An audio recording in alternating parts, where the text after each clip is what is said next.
Hello friends, this is BJ Morris, travel agent and the sass that tells your ass where to go from my GBF travels. And today we are talking how to keep keto while cruising.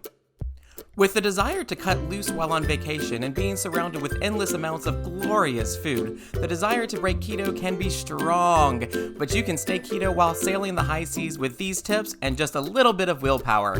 Prep is keto. Sorry, couldn't help myself. First, some basic guidelines. If you're into calorie restriction, give yourself permission to relax this one for the duration of your trip. You're already going to be facing enough temptation during the trip, at least let yourself enjoy keto-friendly foods with wild abandon. Pack a travel frother. If, like us, you enjoy starting your day off with a hot cup of keto coffee, this little baby can be a trip saver. Butter is easy to acquire and readily available on most buffets. Additionally, most cruise lines offer breakfast delivery that you can order the night before. And while most of the offerings are loaded with carbs, they always have coffee and a toast or bagel situation. While we don't want the breads, we do want the butter. If you fear the temptation, just immediately chuck the bread into the garbage upon arrival. We have also had moderate success requesting several portions of butter and heavy cream by themselves, but your mileage may vary. Fat bombs.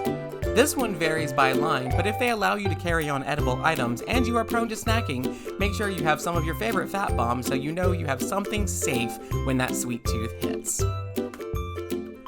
Breakfast is one of the hardest because of all the tempting pastries, but also one of the easiest because, well, bacon. If you tend to skip breakfast, just order some coffee, butter, and heavy cream from room service and whip out your trusty frother. If you're in the mood to munch, however, head down to the main dining room and either stick to our known safe dishes like bacon, sausage, and eggs or omelets, or get a bit adventurous with an Eggs Benedict minus the English muffin, cause hollandaise is the bomb. Lunches and dinners at sea offer us many more options, but can still be navigated very easily. Avoid the hot buffet. While it is a good source of butter for your coffee or just a quick snack if you're like me, the buffet is fraught with carby temptations and is best avoided if you know you might succumb to them.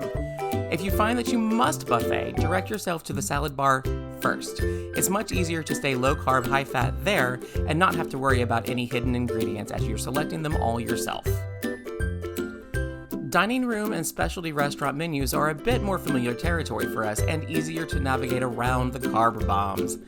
If you see items that you are unfamiliar with, be sure to ask your server about them. They are highly trained and want to take care of you. Even though the menu selections change daily, there are almost always versions of seafood, prime rib, or steaks available, as well as drawn butter, béarnaise, and hollandaise sauces. The daily selections may or may not be keto-friendly, so use your best judgment on those, but rest assured, there will always be something yummy available. And remember, you can order as much as you want, so go ahead and have that second steak. You are on vacation after all. Desserts can be tricky, but even when it's not listed, there's almost always a cheese plate available, and that's a wonderful way to finish a meal. If it comes with fruit, either ask that they leave them off or just stick to the berries and leave the grapes where they are. And remember, sugar-free does not equal carb-free, as they almost always contain wheat flour. You non-drinkers can skip this one. The alcohol situation on board can be a huge temptation. Just remember that plain spirits like whiskey and vodka are zero carb, and it's the fancy sugary cocktails, beers, and wines that are the big pitfalls here. Choose your mixers well and enjoy.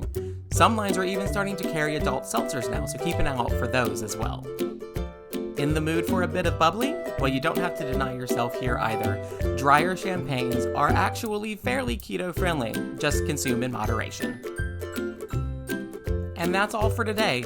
Leave your questions about traveling while keto below, and remember to like this video and subscribe to the channel.